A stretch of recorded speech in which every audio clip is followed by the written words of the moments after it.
self-organized. I'm actually really glad to be here and really glad to represent both the Billiken Angels and St. Louis University here at the Missouri Venture Forum. The program we run in entrepreneurship is one of the best in the nation. I would normally say that just out of a sense of personal pride, but it's more than that. U.S. News ranks our undergraduate program number 7th in the nation, ranks our graduate programs number 19th in the nation. Members of the Missouri Venture Forum are essential to that. If I could for a second ask all of my teaching team who are here today to just stand up for a second. Come on guys, support me. Yeah? I'm going to pick on one who is missing. All right. So I run the Angel Network. Billiken Angels is an unusual organization in the sense that it was founded in a Jesuit institution by a nice Jewish boy. So as angel groups go, it is highly agnostic. We will consider any industry, a company in any industry at any stage of its existence. We have funded everything from concepts coming from students to Series B notes. And along that way, between the Billiken Angels, it actually has doubled the number of business plans I've seen. As a professor at SLU, I have seen over 800.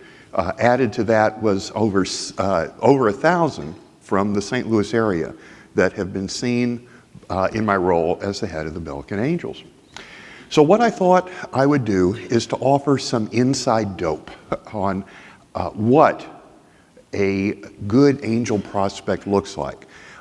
Since I know from my students and my teaching colleagues that as a speaker I suck, what I'm going to do is go through my talk very quickly and then leave time for questions and answers.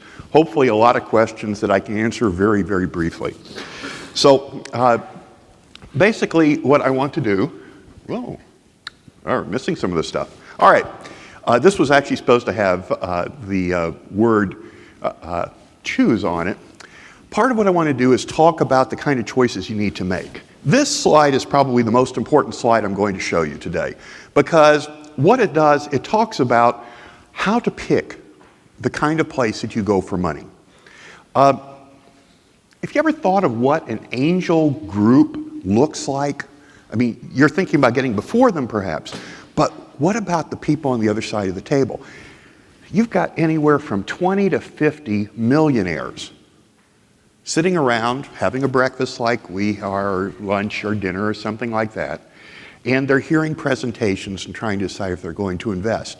And the thing is, these people are brilliant, they're very accomplished, and they really want to impress one another. No one wants to look like a fool in front of a pile of millionaires.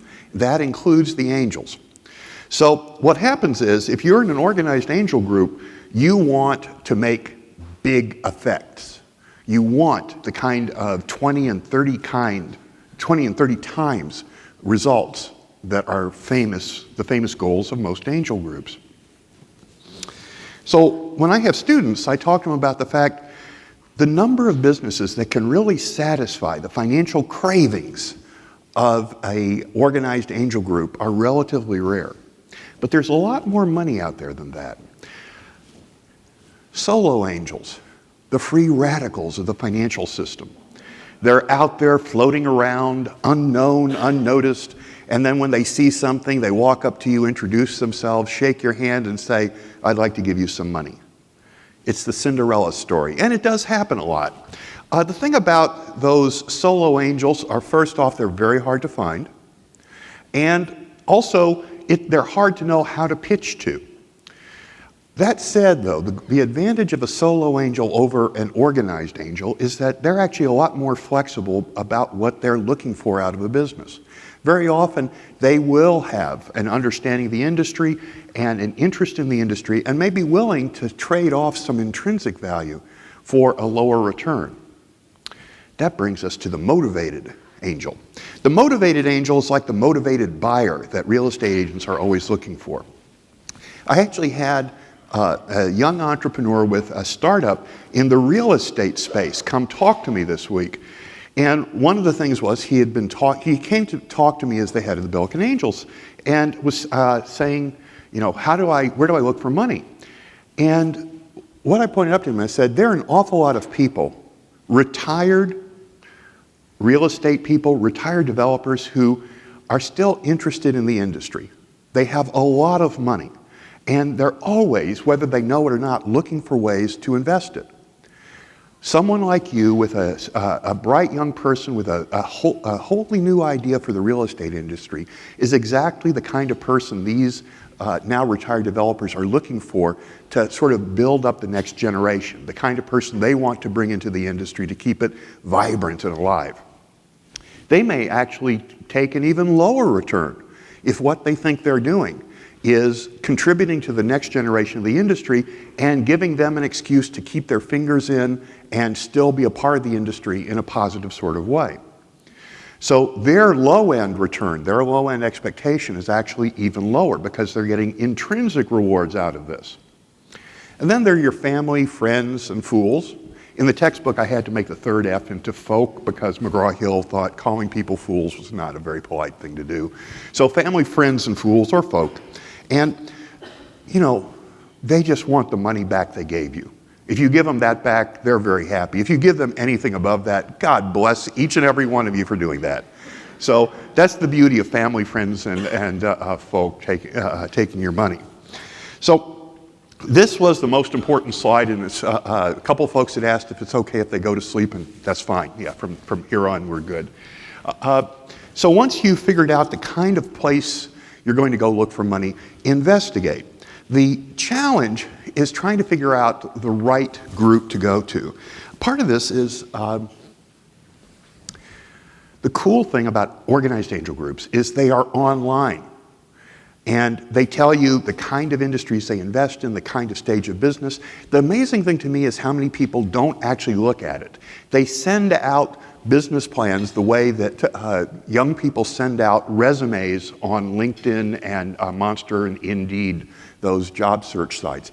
They just kind of mass produce and mass send.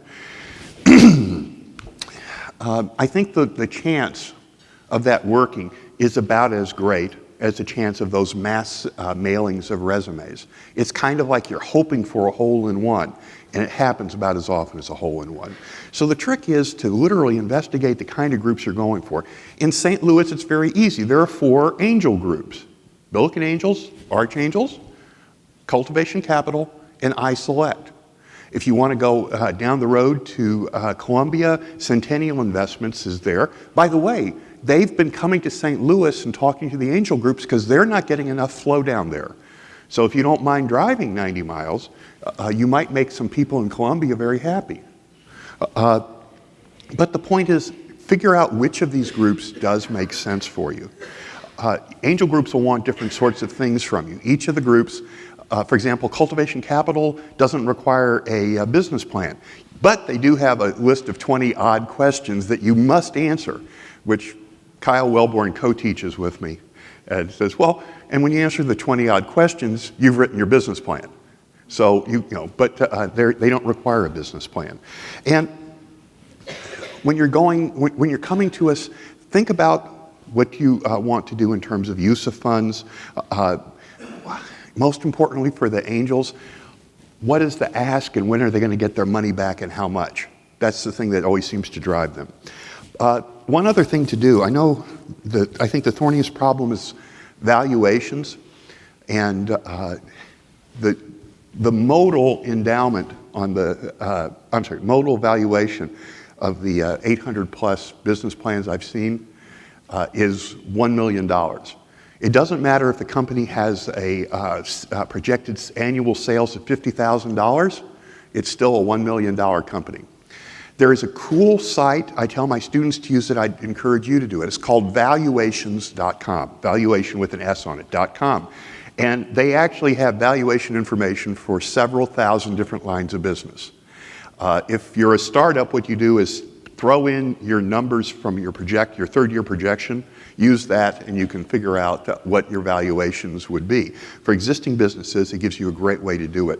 The valuations, according to my former co-teacher of mine, is a certified valuation professional, and she says it's kind of entrepreneur-friendly. So it may be giving you a little bit higher valuation, but it's actually data-based and can give you a pretty good idea what's going on.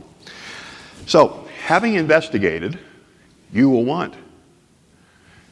You'll need to adapt.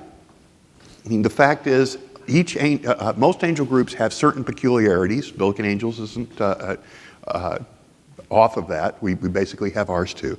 So part of what this is you're adapting to the organization that you're trying to go for. I can give you the inside dope on the piece of most packets that is the weakest, and it's the pitch deck. Can your pitch deck stand by itself? And here's the deal. Let me show you a slide from a pitch deck that was sent to us. How are they going to make money? Women 18 to 49, found online, seeking high fashion and good value, and their year one revenue, $8.6 million. They had 21 slides in their pitch deck. This was the most informative. Okay. You know, we're all used to using PowerPoint, and so throwing slides together is second nature to most of us. But here's the thing. The pitch deck, when the angel or the screener sees the pitch deck, you're not there. If you were using the pitch deck in real life, you'd be giving that running narrative. But if you're not there, the pitch deck without the narrative loses most of its flavor and almost all of its impact. So one of the things you need to do is think about, when you put your pitch deck together, make it able to stand on its own. If it needs explanation, put it in. If you are going to put it into your notes or whatever you're going to do. But think hard about the pitch deck, because, you know, in a lot of places now, that is the beginning of the screening process. If you have a lousy pitch deck, it's going to have something that grabs our attention to make us want to read the business plan. And I think people are underestimating the importance of a pitch deck, especially when you are not there personally to make it come alive. So, as I was saying, they're either hard, the areas where they're toughest, telling us how profits are really made. I mean, who are you going to make your money off of? When I'm talking to my students, I talk about the fact, so how does McDonald's make their money? And they'll tell me soft drinks. I look at them and say, free refills and you make money? French fries. You know, okay, anyone, we've got some serious business expertise in here. How does McDonald's make their money? Not franchises? Huh? Real estate, yes. Think of the land that every McDonald's is put on. And that they actually go, one of their greatest areas of expertise is going to find land, great places to put new McDonald's. Walmart learned how to sneakily buy land from watching how McDonald's does it. And that's literally their biggest source of profit, is that. Now what I tell the students is, you have to think about, are you going to get all of your profit in one season like most toy stores? Is there a certain type of customer who's going to take you over the top? What is it? And tell us, because that's your secret sauce. And how connect your product or service to your most passionate customer. Find a way to do that in your pitch deck, and that will grab our attention, because that kind of passion is what we know takes a business from good to outstanding. Remember, you won't be there, so your deck has to speak for you. So if you've done these things, what you should be doing is aligning yourself with the angels that you want to reach out to. That alignment is essential. In the end, we won't invest in jerks. No angel wants, an angel investment is marriage in another form. You have your most precious resource tied up in this. Your ego is tied up in this. You will worry about this. If you have to deal with an entrepreneur who you are not comfortable with, it will drag on you, it will weigh you down, it will make your life a living hell. By the way, I have a PhD in psychology, so when I say it will make your life a living hell, I know what I'm talking about here. So the fact is, almost every angel I know is really focused on trying to find people that they would like to invest in. Not just the business is good, but they would like to invest in, so that marriage has the greatest chance of success. And that alignment, the efforts you take to try and make your business, or this version of your business, fit with that angel, with their likes, their concerns, that is deeply appreciated. So if you can align, that's perfect. God bless you for doing that. So the other thing, once you've gotten to this point, you need to start applying. Angel groups, well, at this very moment, the Billiken Angels, we have a really extensive screening process. I have 35 angels. I have 65 people called fellows who screen the businesses and actually help the angels with due diligence. I have 10 PhDs. I have 8 MDs and MD students. I have 7 lawyers. And then I've got a whole honking pile of people with degrees in engineering or business or very, very strange skills. The tech analyst of the St. Louis Fed, a pharmacist, head buyer for Soft Surroundings. All these people with very unique skills looking at your business plan. So whatever your plan is, I've got experts in that area. You get past all those folks, that's a pretty solid plan. How many plans do we have available for us in our queue who've passed the screening right now? 24. We will see 4 plans every 2 months. So when you think about what is our chance of getting seen, it's relatively small, and that's true for all the groups. So you have to put your plan in long in advance. Don't expect to say, oh, we've just opened our round, we'll be open for 60 days, here's our plan we'd love to present to you. You're looking and said, so if you presented tomorrow and we liked it, we would start due diligence. How long does due diligence take? I'll tell you a secret. I have an aspirational goal for the Billiken Angels to complete due diligence in 45 days. Okay? I call it an aspirational goal because we've never done it. We've gotten to 62. I almost thought we would get to 49, but then we found something, we had a negotiating point, and well, what the heck. So 62. So if you have a 60-day window open, there's a lot of angel groups that can't do anything.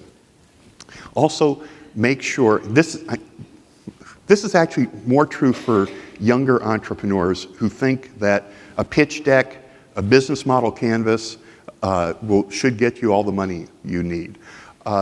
Have all your material ready for due diligence the day you present to us, because if we like you, that's the next step. And we've actually had companies who said, we'll get you due diligence materials in a few weeks. We have never invested in such a company ever. Our interest was greatest then, and it declines exponentially every day after that. So, done with all this, that had a beautiful, that actually should have said end games. Oh, it does. It's in tiny little print in the middle. So, by the way, this is Haiku Deck. It's an app, it's an iPad app and a desktop app. And what would happen is you have I have end games was the big word there. It will take a word on your page and go onto the internet and find pictures for it. So it's a really cool technique. It's a very different kind of visual. This is, Ron actually downloaded it in PowerPoint from Haiku Deck, and apparently the PowerPoint conversion sucks. So, but using it on Haiku Deck works very, very well. But the point is that once you've gotten before us, if we're successful, think about what the end game is going to be. How will the angels get their money? What's the multiple? And be ready for the marriage, the long part of the marriage, the happily ever after, which hinges on one thing: reports and meetings. Aisle 411 is a wonderful company to invest in. Matt is very easy to get along with. Matt, God bless him, sends out, he's proactive. He sends reports out. They have hit snags. They have surmounted every snag they ever hit. But anytime they hit any snag, their emails or phone calls, coffees, all of the above, where he gets with the angels and says, here's a setback, here's what we're going to do about it. I just want you to know. Only once has he said, by the way, can you throw some more money at us? Which, hey, he was paying for the coffee. I thought it was an entirely reasonable request. But the point is that what most people get so excited about getting the money, they really forget about the happily ever after part. And keeping the happily ever after is what is crucial here. So that puts us to the end of what I wanted to say. I didn't have any great finish, but let's do Q&A. Do you still have a stipulation for the entrepreneurs to have an affiliation with the university? Yeah, all of our angels are on the hook to help out the university at least twice a year. So far, to be honest, we don't require the entrepreneurs who get money from BAN to help the university out, but the nature of the ecosystem, the mores of St. Louis are such that people are always willing to help. I taught at Wharton for 8 years before I moved to St. Louis. And for me to get someone in Philadelphia to come help my students at Wharton, at that time the #3 business school in the world, it would take me 10 calls to get someone to have coffee with a student. Here in St. Louis, I call the first person. 95% of the time they say yes. Most of the time, if they have to say no to me, and if I remember to ask one question, is there anyone you think I should talk to? Most of the time, St. Louisans will say, oh yeah, I know who you should talk to. And if I say, could you introduce us? They'll go ahead and introduce me. They'll arrange the call and everything, set me up, say, you really need to help Jerry out because I can't. I mean, build that guilt. And I'm in a Jesuit institution. Guilt is good. So you know, it works out really well. And to be fair, just so you know, when people come to St. Louis from other parts of the world, Amit was talking about, he and his wife came here from London. You were in Chile too, right? Yeah.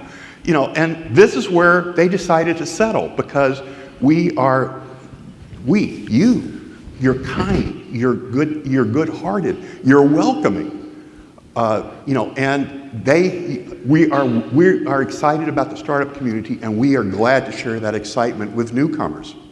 So that gives those are the real benefits of St. Louis. When we talk about the lower cost of living, actually, I kind of say, oh yeah, lower cost of living than the coast. You'll really appreciate that, but you'll really appreciate the vibe.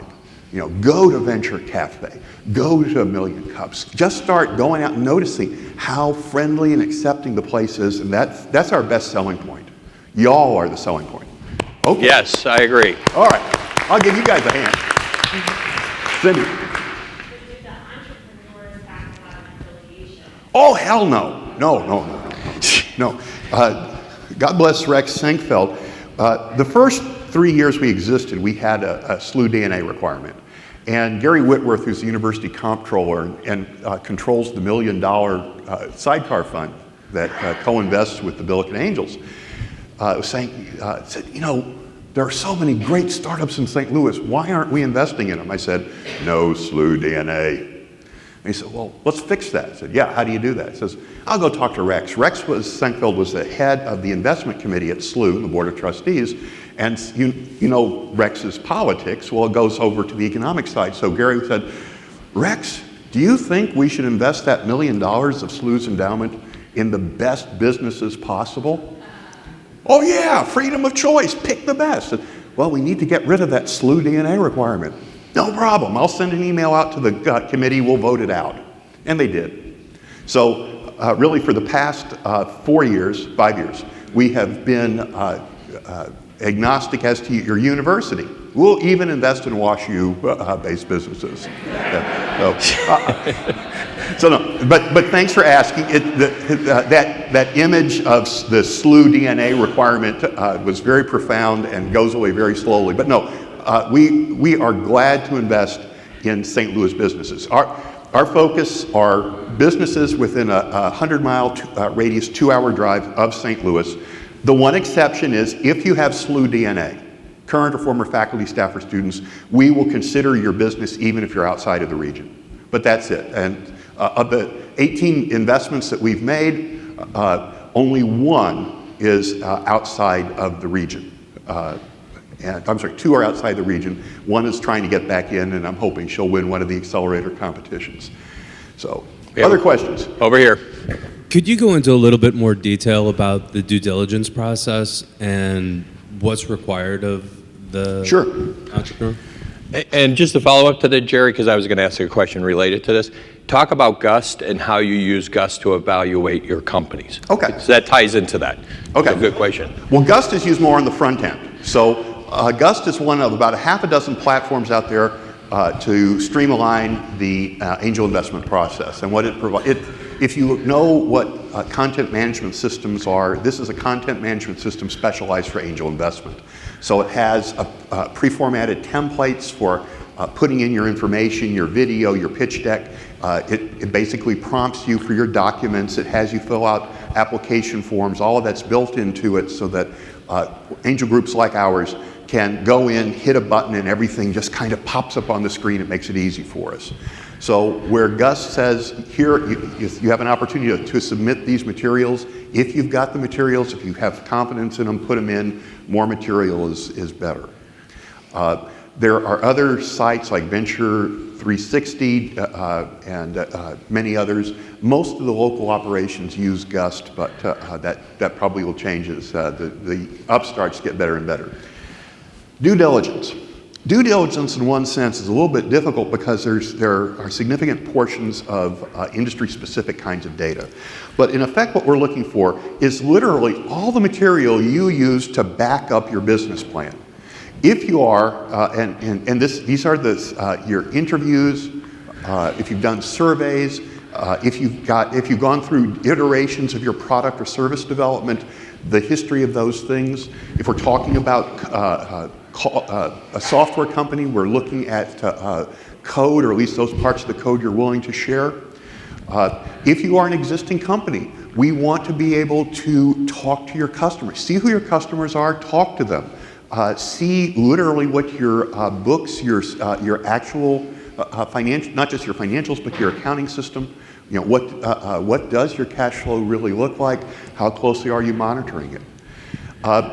One of the ways that the new term on the internet or in the investment community is the data room. And a data room is simply a repository for due diligence materials.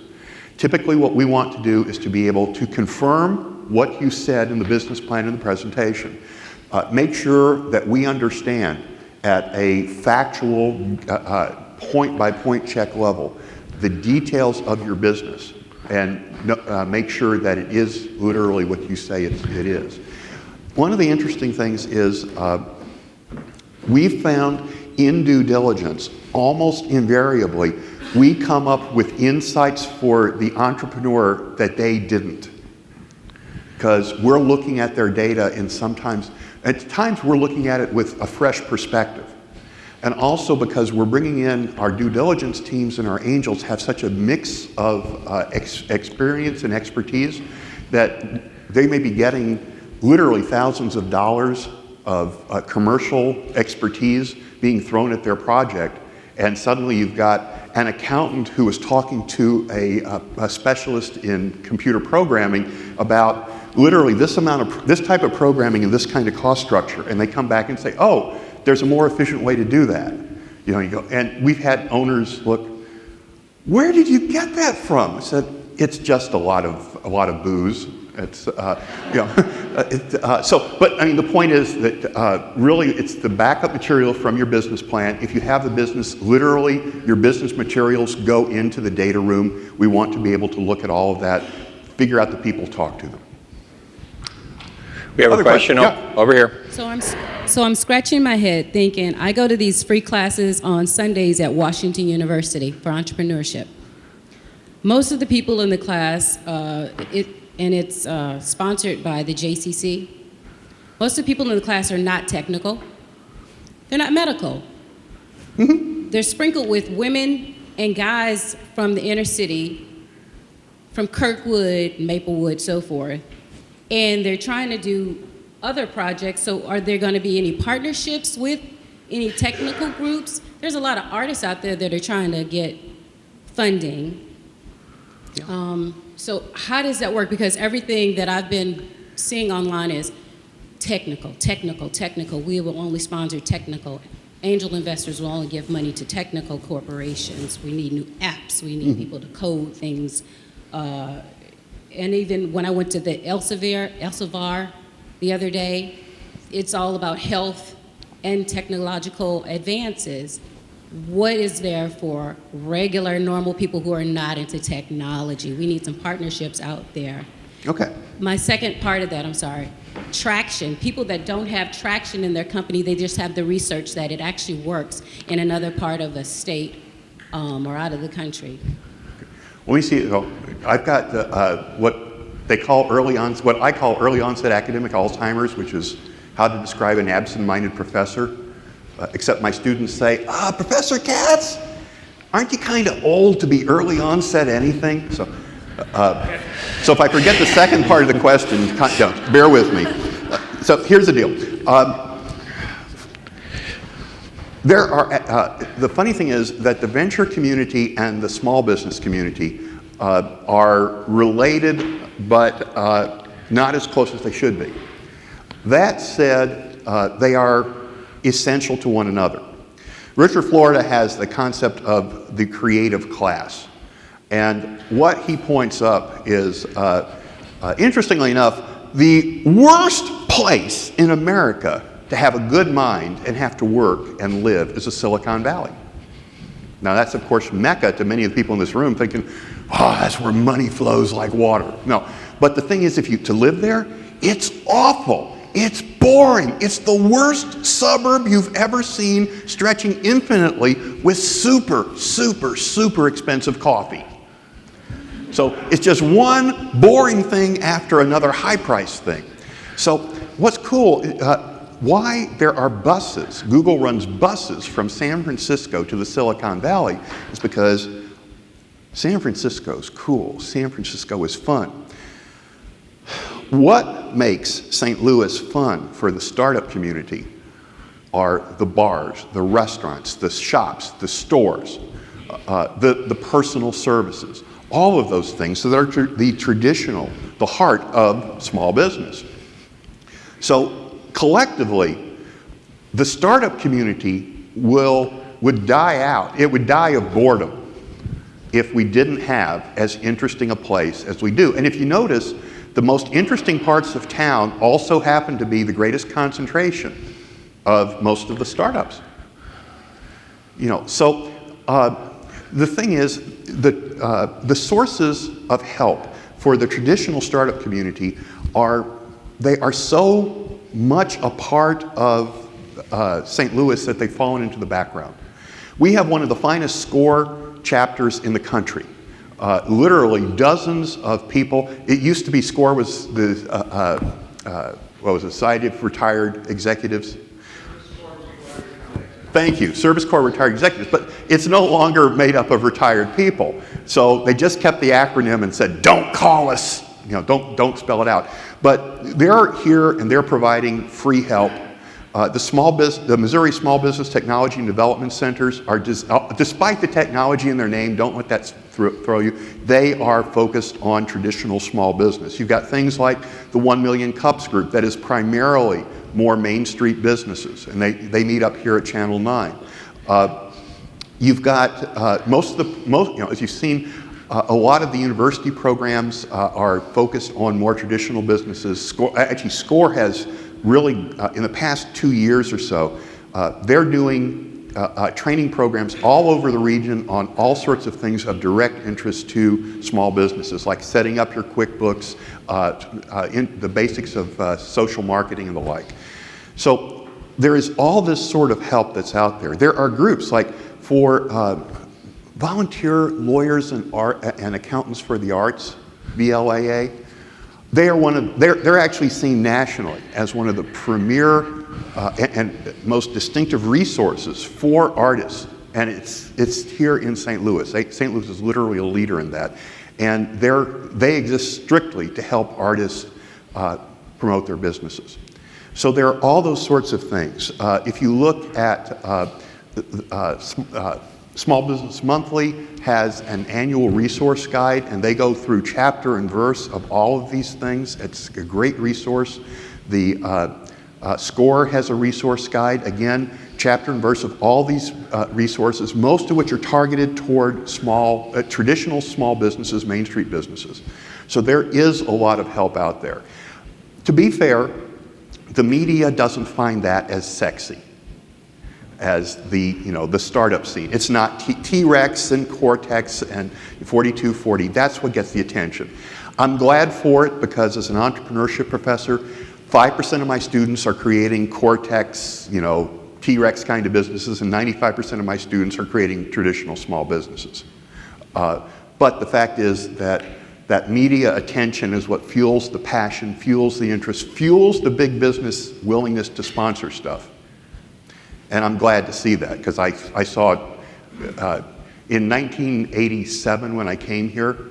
The University of Missouri system refused to deal with small business. So the state headquarters for the Missouri Small Business Centers was literally the next office to me at SLU. Bob Brockhouse was the regional head of SBDC.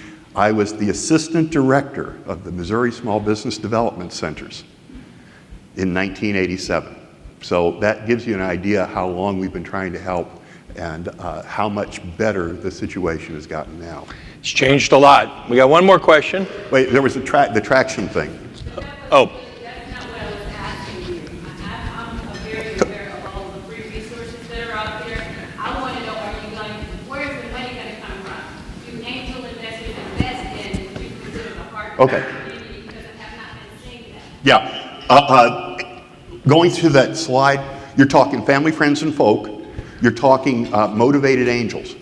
Those are pretty much the two ways to do it. The solo angels are probably looking for higher returns. The angel groups absolutely are looking for very, very high returns that traditional Main Street businesses can't do. So it's the 3 F's. It's the motivated angel.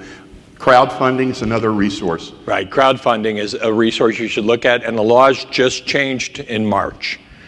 So there's a whole new initiative, and actually one of the public companies is actually taking crowdfunding for an initiative they're doing. I just saw it on CNBC. So crowdfunding is hitting the public markets and the private markets. It's all changing right now. Most people don't even understand the rules, and they're trying to get their arms around it. But it is a viable resource for funding things like what you're talking about, and I just wanted to bring that up. Right. Anyway, for sake of time, we got one more question, and we got to wrap it up. So. Okay. Jerry, thanks for I loved your candid views, and as always, it's fantastic to always hear from you. And I had a question about the model in which the Billiken Angels works within. Do you think, have you put feelers out to the rest of the angels around things like fractional investment, in the sense that how a fund works? So a proportion of it is, fractionally, the risk is spread across a bunch of different companies, as opposed to an angel going all in into a company. And I guess more companies would get funded. And I guess that 60-day problem perhaps gets down towards your mission of 40 days if it's quicker than that. Do you happen to know anything around what the angels, the membership thinks of such an idea? We are always trying to figure out better ways to operate. And we're actually working on what we call now Band 2.0, and we will be talking about it this summer and moving over to that. And part of our goal there is to speed up our processes for hearing from firms and investing in firms. So it's very much a part of what we're doing. And we're looking at things like the ability. I think that iSelect and Cultivation Capital have very, very fast. They have faster decision cycles, and I think that's good. On the other hand, their own investors feel much more at a remove from the businesses they invest in. So one of the things that's true for the BAN investors and I think the Archangel investors is they feel a much stronger personal connection to the companies and are much more willing to take the phone call and take the coffee and help out the companies they've invested in. So part of our goal is to speed up the process but keep that personal connection, which makes angel investing exciting for our members. So stay tuned, more to come. All right. Thank you very much, Jerry. Thank you all.